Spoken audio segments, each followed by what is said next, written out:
Hi everybody, I'm Joe Cooper at Joe Cooper's Impact Karate, and today's segment is on our basic self-defense techniques from Kenpo Karate. These techniques originate from Kenpo.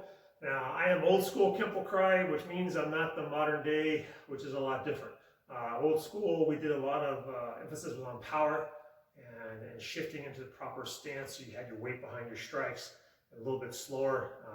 Movements were more traditional, I'd say, more hard style than soft style, which is kind of evolved back to, I think. But in any case, I hope you enjoy this. We're going to start with a basic technique called delayed sword. Okay? This is a beginner technique. Delayed sword is designed for a right tack to punch.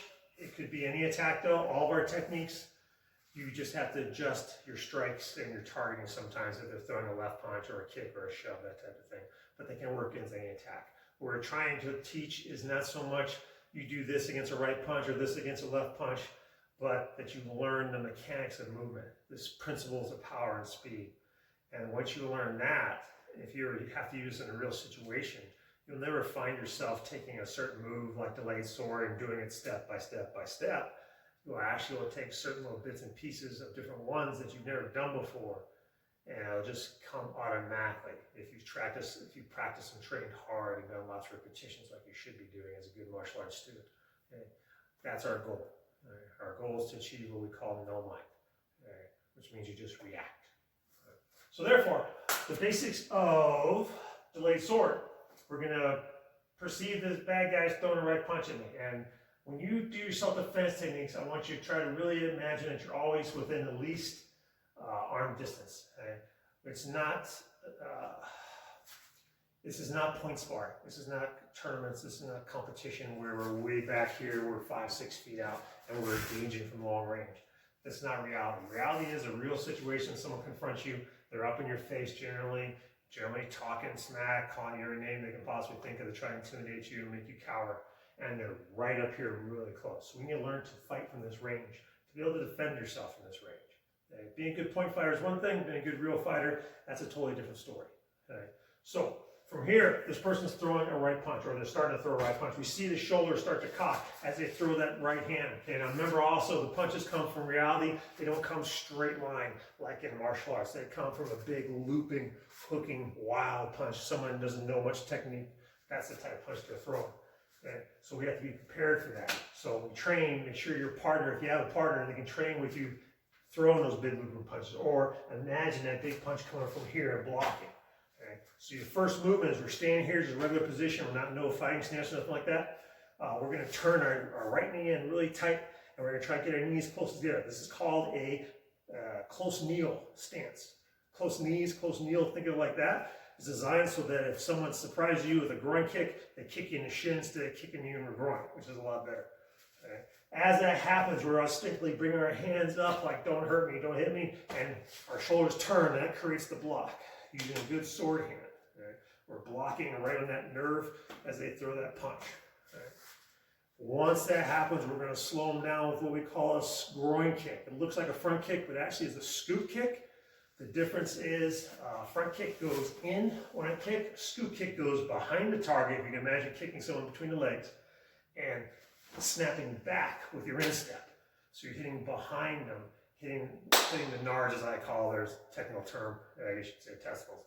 But that's your goal, it's a target. Because a lot of attackers, law enforcement discovered wear groin protection when they actually attack someone, especially women, because that's what they're expecting you to do, is to kick them in the groin. So this scoop kick counters that and goes behind the protective cup and still strikes home and causes what we're looking to cause, some pain and some damage so they don't attack us anymore. Okay? So let's pretend this guy's throwing a punch. We're shifting to that close kneel stance and protect the low part of our body. We do the block here, other hands in here protecting our head and our body. Same time we're going to scoop kick to the groin. As you do that, your opponent's going to do what? They're going to bend over, they're going to fold. At that point, we're going to drop our forearm right here, this hard part of your bone, not the soft meaty part, the hard part called the short edge, right on the collarbone. All right?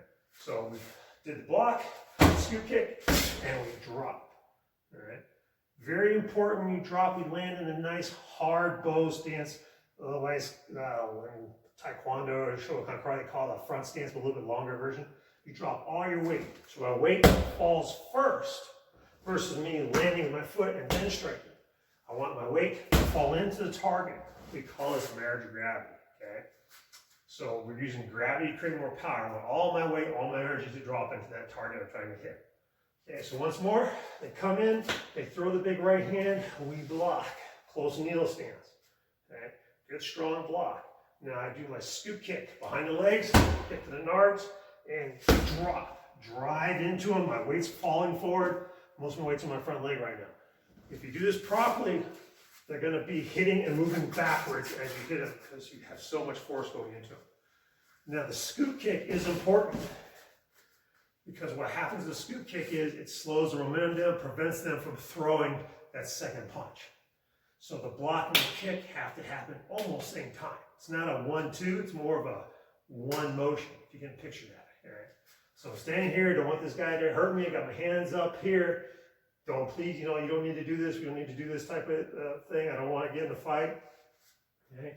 It's a lot better to face someone like this. It looks a lot better on cameras too, than to be here in your fighting stance ready to roll. Because then it looks almost like you're engaging in it. We don't want to be engaging in it, we want to be defending ourselves. That's what martial arts is about. Okay. So, one more time, we block. So block, scoop kick, and drop. All right? We want to drop that good stance. Then we're going to slide out. We always want to get out at least 6 feet. This is what we call critical distance. Critical distance means that someone has to step towards me in order to attack me.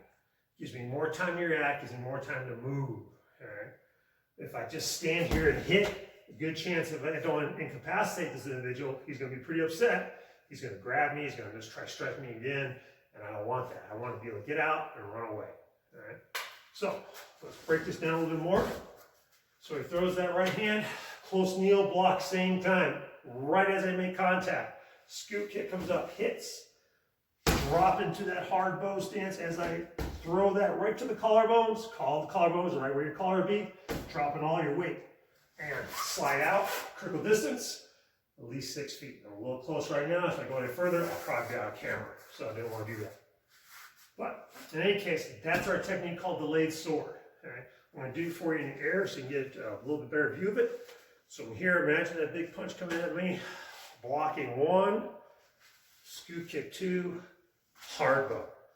And I strike to the collarbone. Now, you notice I don't extend my arm. There's a reason for that. If you extend your arm, what's going to happen is, imagine what happens to the person once you kick them low. They're going to bend over, right?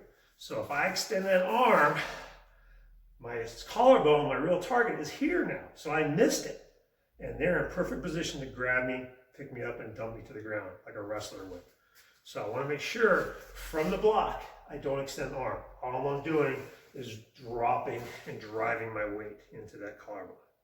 Then we're sliding out. At least 6 feet. Back to our bow stance. Okay? So the only stance that we're using this, we're staying in normal position, just staying position. Close kneel, that's your first stance. After you do the block, scoop kick, what we call a hard bow. A lot of weight in the front leg, driving into the target. Then we're going back to our basics, which is our neutral bow, as we shuffle out. Okay? Every time you have to protect yourself, we don't want to be tunnel vision and just staring at the person that attacked us. Most bad guys have a friend.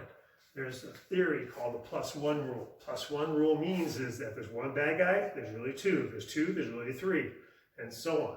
So we want to be scanning, looking from left to right. Behind us, where's that other guy? Right? We don't want to get surprised. Right? So that's our technique. It's called delayed sword. Right? That's our first Kenpo technique. Now, the next one we have is called sword destruction. Sword destruction is basically the same thing except for a left punch. And remember, what we're really teaching you here is not to do this for left or right punch, but to teach you mechanics of movement. So in other words, we could use against a 1-2 punch if we needed to. I could go block here and come back here for that second punch if I got surprised before because I was too slow in my groin kick. So, sword destruction works like this. We still pivot to the close kneel, just like we did before in delayed sword. Hands come up like, don't hit me, but instead this time of turning here for that right punch, we're going to pop our shoulders out to deflect that left punch that's coming for us. Still do the same scoop kick. And this time we're going to attack the other side of the collarbone with a downward, inward sword hand strike. Again, the hard bow, right? And sliding back out. Right? You see how similar they are. They're very similar. And the main difference is the striking to the opposite collarbone and the blocking to the outside versus the inside. All right, so one more time, facing you. They throw that big left punch at me, so I'm pivoting here. I'm thinking they're throwing right, but they didn't. My hands come up, oh, I block out. Scoop kick, boom, to the NARS, boom, and sword hand strike to that other side of the collarbone. Right? Remember, we're coming inward, a diagonal, boom, this way, not straight, here. And we don't want to extend, because then they're going to be under us. We won't want to give them that opportunity. Want the elbow in, strike here. Because remember, if the groin kick happens, what they're going to do, they're going to fold. Collarbone's going to be here, not up here. Okay. And we slide out, of course, maintaining critical distance, 6 feet. Right. So if I do it on Mr. Bag here, all we're doing is we're still blocking. 1, 2, 3, striking that opposite side. Okay. And getting out. Okay. Once more. Okay. Remember, you want the block and the scoop kick to happen at the same time. So our hands up, don't hurt me here. And then, right? So that is sword destruction. Really similar to delayed sword, same sword family. You'll notice all these techniques are kind of related and they're building blocks onto the next one. Okay. So those are our first two, delayed sword, sword destruction. Check you at the next class. Get working on it.